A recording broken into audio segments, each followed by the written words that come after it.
चंद आंसू रोग मार्च गुजर गया, इमरान खान साहब रिहा नहीं हुए। जिनकी उम्मीदें मार्च में थी उनकी उम्मीदें दम तोड़ गईं, उम्मीदों पर पानी फिर गया। अब अगले 2 हफ्तों के बाद सूरत हाल बदलेगी, तहलका खेजी आएगी मुल्क की सियासत में। सिर्फ सियासत में नहीं बल्कि वो जो अदालती मामलात हैं, जो इल्ज़ामात हैं जज साहिबान के, उनके ऊपर भी तहकीकात और तफ्तीश शुरू होगी और वहाँ पर भी बड़ी बड़ी खबरें आपके सामने आएंगी। लेकिन एक लॉन्ग मार्च होने जा रहा है। वो लॉन्ग मार्च कौन निकालना चाह रहा है? एक लॉन्ग मार्च होगा, एक से ज़्यादा होगा, तहरीक बड़ी होगी, छोटी होगी, तहरीक के नतीजे में हुकूमत ख़त्म होगी या हुकूमत रहेगी, ये सारे मामलात डिस्कस करते हैं। और एक और मामला जो कल से बहुत ज़्यादा गर्दिश में है वो है इमरान खान साहब के घर के अंदर बहुत बड़ा मामला, बड़ी लड़ाई। इमरान खान साहब ने अपनी बहनों को कर लिया साइड लाइन। उनको कह दिया कि जी आप जो है ना वो सिर्फ ज़ाती मामलात तक रहें और सियासी मामलात में मुदाखलत ना करें। इमरान खान साहब की अहलिया बुशरा बीबी और उनकी बहनों ख़ास तौर पर अलीमा खान, उनके दरमियान जो इख्तलाफात, वो तो ढके छुपी बात नहीं है। बुशरा बीबी की ऑडियो लीक हो गई थी सरदार लतीफ़ खोसा के साथ। उसमें वो इमरान खान साहब की बहनों के मुतल्लिक जो ख़यालात का इज़हार कर रही हैं या जिस तरह गॉसिप चुगलियाँ जिस तरह हो रही थी वो सबके सामने है। तो अब हुआ ये है कि इमरान खान साहब की क्योंकि जो सियासत है उसका बोझ या वकला उठा रहे हैं या उनकी बहनें उठा रही हैं। पार्टी तो उनकी तकरीबन KPK के अलावा बाकी हर तरफ हो गई है फारिग। परवेज़ इलाही साहब हैं, उन्होंने बोझ उठाने की कोशिश की थी तो वो बेचारे अब अपने ऊपर बोझ बन गए हैं। उनके साथ जो कुछ हो रहा है, PTI ने उनको तनहा छोड़ दिया। उनके अहले खाना ही, बेटे तो खैर बाहर बैठे हुए हैं, लेकिन उनकी अहलिया या दीगर जो अहले खाना है वो थोड़ा सा उनके लिए, थोड़ा सा नहीं वो तो बहुत कुछ कर रहे होंगे, वही कर रहे हैं, लेकिन पार्टी की तरफ से बिल्कुल खामोशी इनकार है। तो पहले मेरा ख्याल में परवेज़ इलाही साहब के मामले को पर बात कर लेता हूँ। परवेज़ इलाही अडयाला जेल में थे, खबर आई कि जी वो गिर गए हैं वॉशरूम में, ज़ख्मी हो गए। मेडिकल रिपोर्ट जो उनकी जेल हुकाम ने दी अदालत को, उसके मुताबिक उनकी पसलियाँ टूटी हैं, उनके चेहरे पर, आँख पर ज़ख़म, हाथ पर ज़ख़म, मतलब मल्टीपल इंजरीज़ बताया गया। तो उनको तबीयत उनकी ख़राब होगी तो उनको पिम्स मुंतकिल किया गया।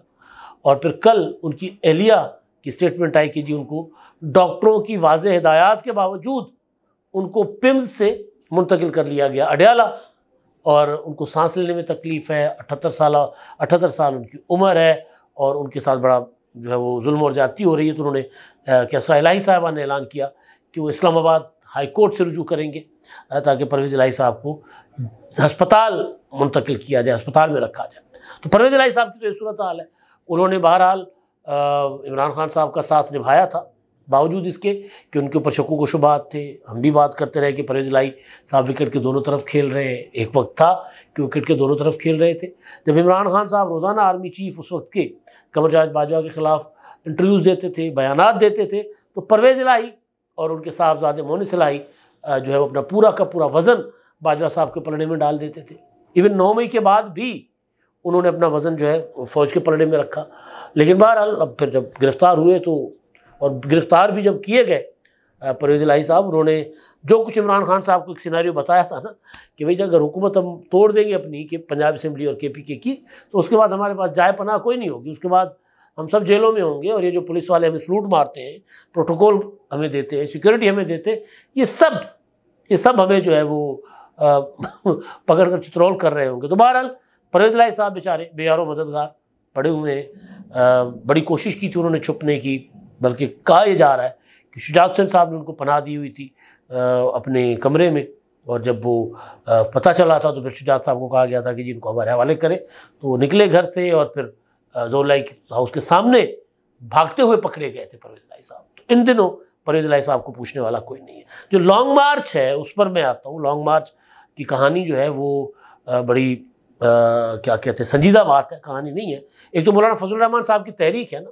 उन्होंने तो ज़िमनी इंतखाबात जो हो रहे हैं मुल्क में उनका बाइकआउट का ऐलान कर दिया, उसमें हिस्सा नहीं ले रहे। और दूसरा तैयारी कर रहे हैं कि वो भी ईद के बाद कोई बड़ी तहरीक चलाएंगे। लेकिन जो दूसरा लॉन्ग मार्च है वो जो होता है ना लॉन्ग मार्च के शौकीन हजरात या शौकीन पार्टियाँ, वो उनका है, तो उस पर मैं आता हूँ। लेकिन पहले जो कल से सज़ाओं का सिलसिला शुरू हुआ है, अब ज़ाहिर है ये मतलब गुजरांवाला में हो गया, 51 अफराद को सज़ा हो गई 9 मई के वाक़े की, में मुलविस थे, हमलों में मुलविस करार दिए गए। अदालत ने करार दे दिया, अब अपीलों में मामला जाएगा। जब तक अपीलों में वो बरी नहीं होते तब तक मुजरिम है। तो उसमें एक MPA भी है कलीमुल्लाह, और एक साबिक MPA भी हैं। तो बहरहाल वो अपना सज़ाओं का सिलसिला हो गया शुरू। अब वो जो सज़ाएं देने वाले जज हैं, अब वो है निशाने पर। बात करने का ना, बात कन्वे करने का एक तरीका होता है। आपको याद होगा इमरान खान साहब को जब तोशा खाना में बुलाया जाता था इस्लामाबाद की अदालत में, तो इमरान खान साहब नहीं जाते थे। फिर वो जो जज बुलाने वाले थे उनके ख़िलाफ़ सोशल मीडिया पर प्रॉपर एक मुहिम चलाई जाती थी कि जनाब इनको पहचाने, ये हैं वो लोग। जज ज़फ़र इकबाल की तस्वीरें शेयर करना, जज दिलावर ख़ान के ख़िलाफ़ प्रोपेगेंडा करना, वो सारा कुछ। तो अब मैं एक ट्वीट देख रहा हूँ जो मैं आपको एज इट इज़ पढ़कर सुनाता हूँ।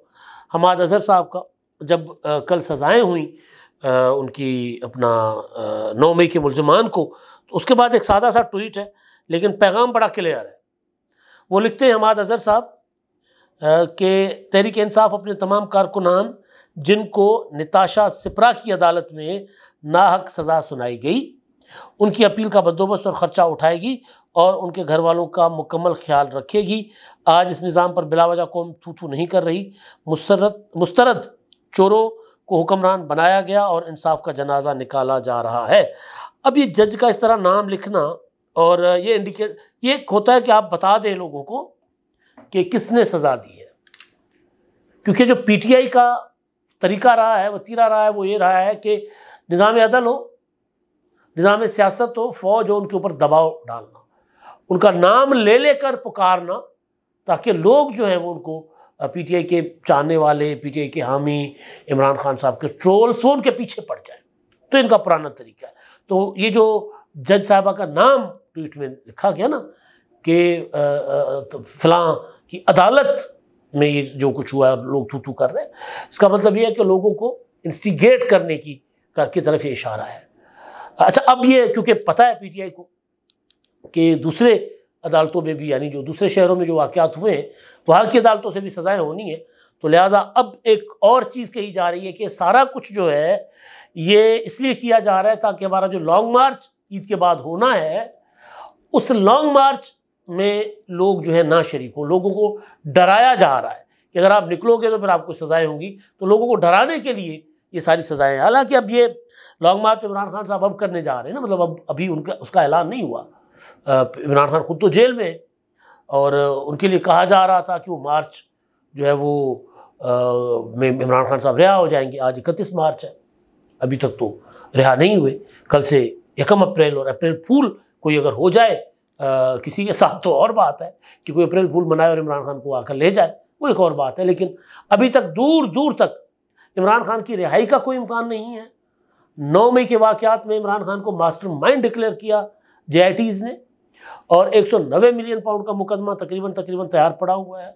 वहाँ पर भी इमरान खान साहब को नैब अदालत से सज़ा आ सकती है, और अभी तक इमरान खान साहब की इस तरह ज़मानतें नहीं हुई। अब मामला जो है वो जज साहबान ने जो चिट्ठी लिख दी और उसमें तसद्दुक़ जिलानी साहब ने कह दिया कि ईद के बाद वो तहकीकात इंक्वायरी का आगाज़ करेंगे।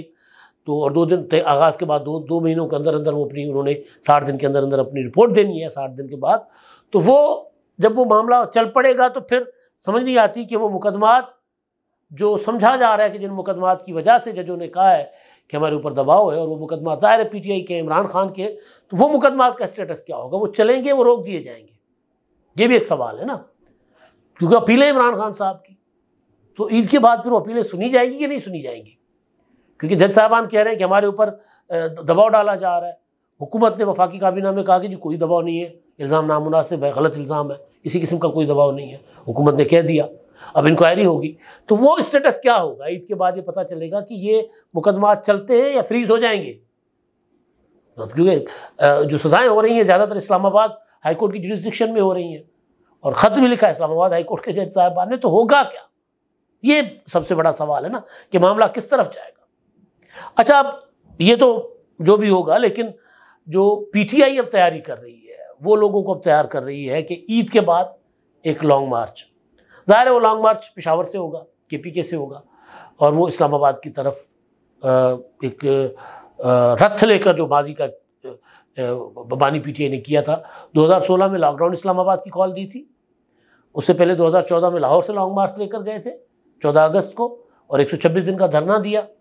धरने से कुछ नहीं निकला तो फिर पानामा आ गया। तो पानामा के चक्कर में उन्होंने सोचा कि जनाब अब हुकूमत को गिराते अदालत के ज़रिए। मिलाए हुए थे सारे प्रोजेक्ट इमरान खान के जितने भी मेमार थे, जिसमें जर्नैल थे, जज थे, मिली भगत थी सबकी।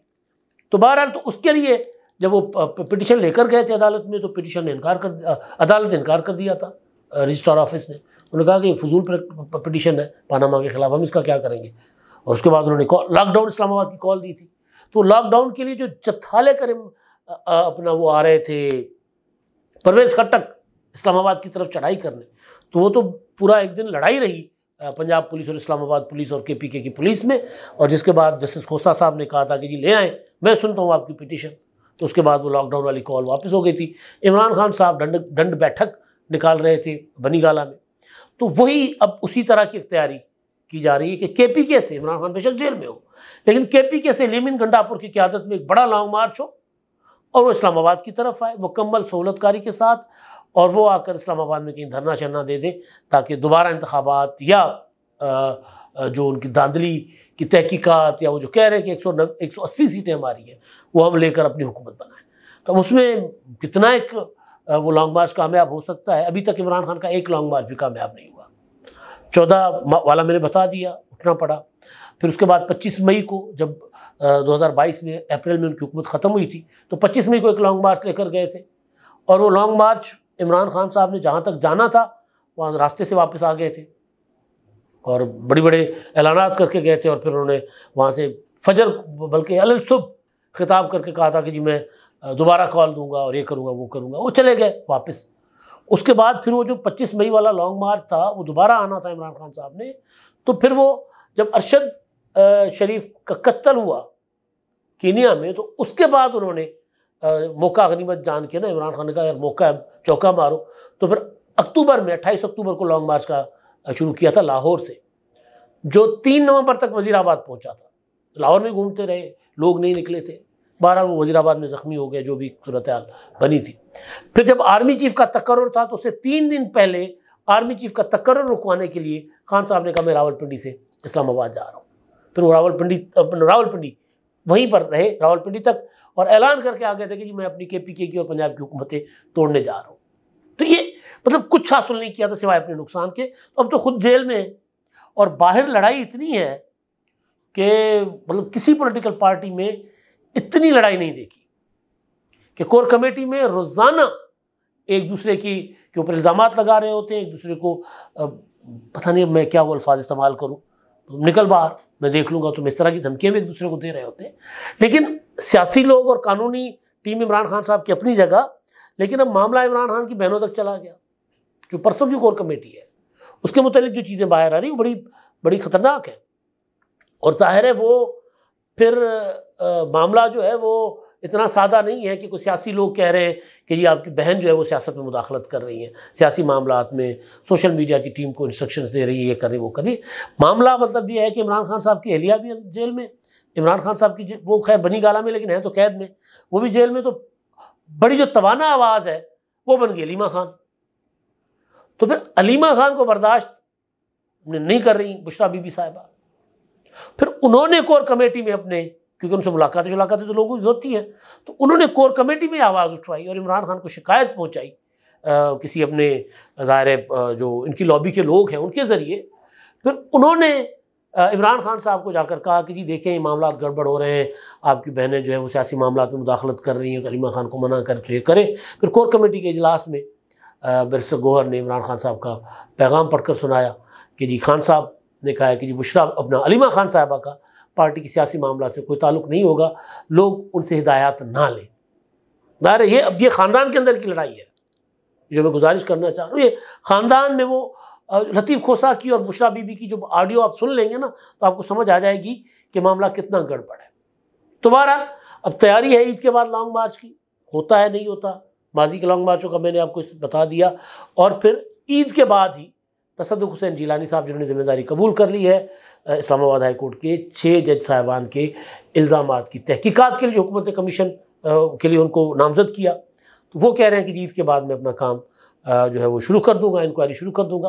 तो ईद के बाद बड़ी बड़ी तहलकाखेज़ी होगी पाकिस्तान की सियासत में। लेकिन एक चीज़ आपको ईद के बाद मज़ीद सज़ाएँ 9 मई वाली वो भी अपना आपको नज़र आएगा कि अदालतें सुनाएंगी, क्योंकि मुकदमा तकरीबन फाइनल स्टेज में है।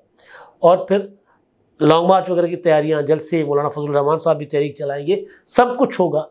लेकिन आपको अदम इस्तेहकाम वो जो होती है ना, एक नज़र आता है गैर यकीनी, वो आपको नज़र नहीं आएगी। उसकी कई वजूहत हैं, किसी और मौके पर उसका जिक्र करेंगे। क्योंकि अमेरिका का वज़ीर आज़म को ख़त, चीन का हुकूमत पाकिस्तान के साथ जो ताल्लुक़ है और जिस तरह वो प्रोजेक्ट चलाना चाह रहे हैं, सारी चीज़ें, और फिर पाकिस्तान के अंदर दो बड़ी पार्टियाँ एक हुकूमत में, पार्लियामेंट में, ऐवान में एक दूसरे की हिमायत करें, तो फिर कोई तहरीक जो है वो इस हुकूमत को गैर मुस्तहकम नहीं कर सकती, गैर यकीनी की सूरत हाल पैदा नहीं कर सकती। तहलका खेजी होगी, चस्का होगा, मज़ा होगा। ज़रा स्क्रीन पर ड्रामे शामे अच्छे आपको देखने को मिलेंगे सियासी स्क्रीन पर। अब तक के लिए इतने ही। अल्लाह हाफ़िज़।